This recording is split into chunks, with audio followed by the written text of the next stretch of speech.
Hello అండి అందరికీ. ఈరోజైతే ఒక మంచి హెల్తీ బ్రేక్‌ఫాస్ట్ అయితే చెప్తానండి.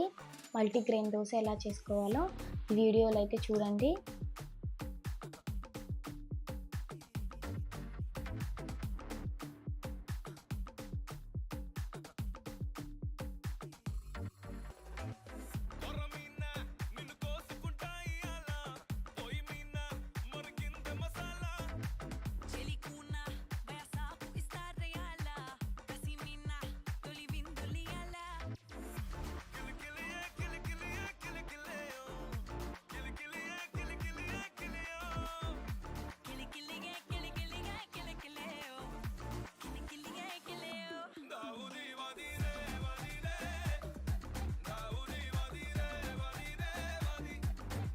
ఇవన్నీ బాగా వాష్ చేసుకొని ఒక 8 అవర్స్ అయితే నానబెట్టుకోవాలండి. దీని కంటిన్యూ వచ్చేసి నెక్స్ట్ వీడియోలో పెడతాను.